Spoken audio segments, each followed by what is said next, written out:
वैज्ञानिक कोशिश कर रहे हैं शरीर के अंदर ही 3D प्रिंटिंग से टिश्यूज बनाने की। वैज्ञानिकों को मिले एस्टेरॉयड वेस्टा के कुछ टुकड़े एस्टेरॉयड बेन्नू पर। नासा बना रहा है सुपरसोनिक विमान X-59। किसी ग्रह पर रहने के बजाय क्यों न हम खुद का स्पेस हैबिटेट डिजाइन कर लें। हेलो दोस्तों, आप जानकर हैरान रह जाएंगे कि पिछले 24 घंटों में विज्ञान के हर क्षेत्र में कितनी आश्चर्यजनक खोजें हुई हैं। स्वागत है आपका साइंस ट्यूब चैनल में।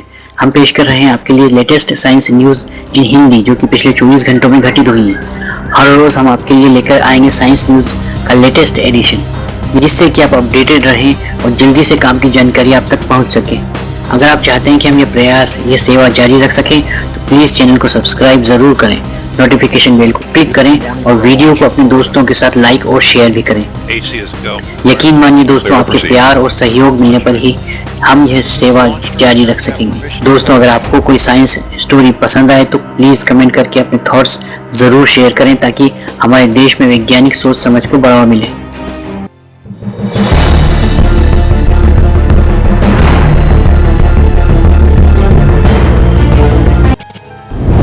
वैज्ञानिक कोशिश कर रहे हैं शरीर के अंदर ही 3D प्रिंटिंग से टिश्यूज बनाने की।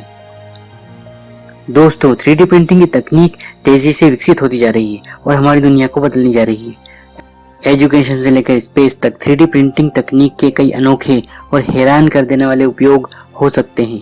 ऐसा ही एक अनइमेजिनेबल, अकल्पनीय प्रयोग कर रहे हैं चाइना के वैज्ञानिक।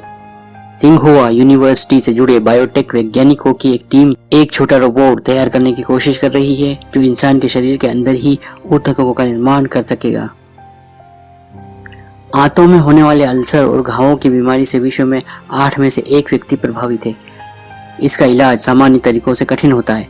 अब वैज्ञानिक कोशिश कर रहे हैं 3D प्रिंटिंग तकनीक से इन घावों को ठीक किया जा सके और नए ऊतकों का निर्माण इंसान के पेट के अंदर ही किया जा सके।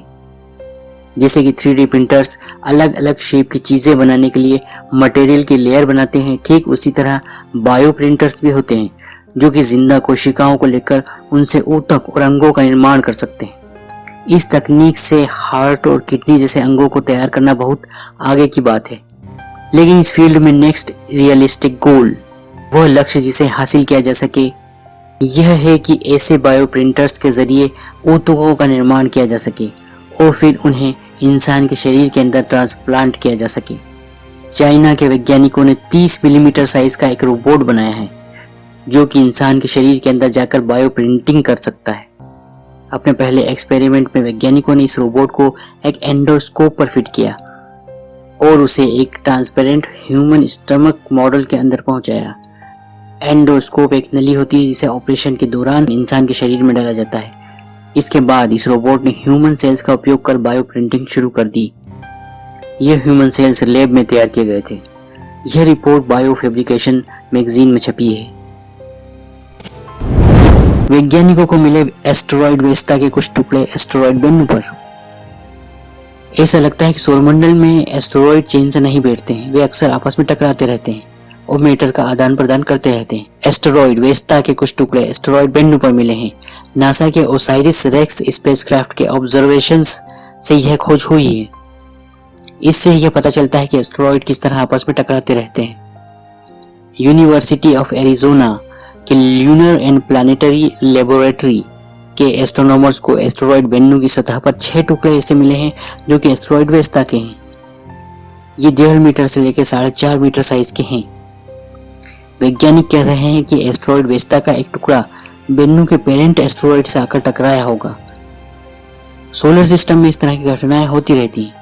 एस्टेरॉयड बहुत हल्के होते हैं जो बड़े ग्रहों की ग्रेविटी से प्रभावित होकर और कई बार आपस में टकराकर अपना ऑर्बिट बदलते रहते हैं। ग्रहों की तरह इनका ऑर्बिट और सूर्य से दूरी एक जैसी नहीं रहती। नासा बना रहा है सुपरसोनिक विमान X-59। नासा अपने सुपरसोनिक X-59 विमान को पूरा करने की दिशा में तेजी से आगे बढ़ रहा है। यह साउंड से भी तेज गति से चलेगा लेकिन फिर भी क्वाइट होगा, यानी कि कोई आवाज उत्पन्न नहीं करेगा।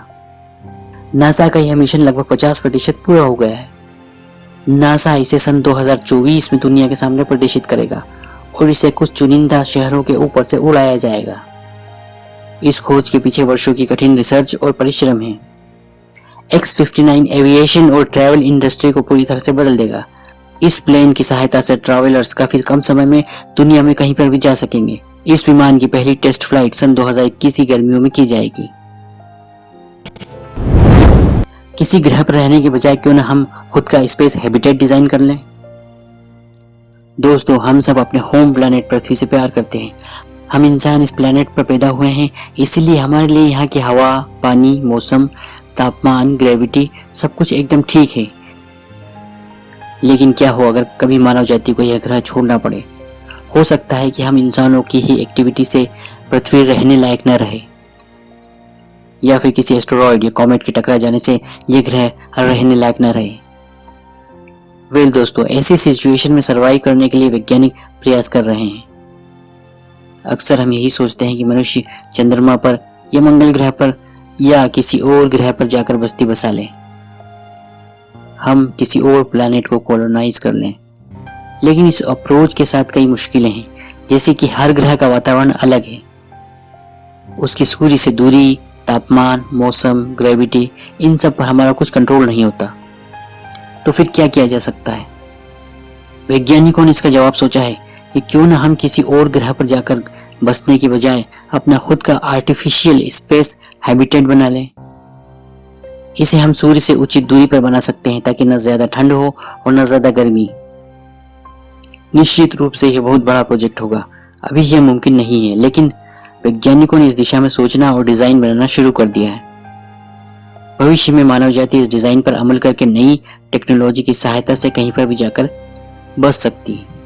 टेक्सास A&M के वैज्ञानिकों ने एक ऐसा डिजाइन, एक नक्शा पेश किया है जिसमें बताया गया है कि स्पेस में इंसानों के रहने के लिए स्पेस हैबिटेट किस तरह बनाया जाए।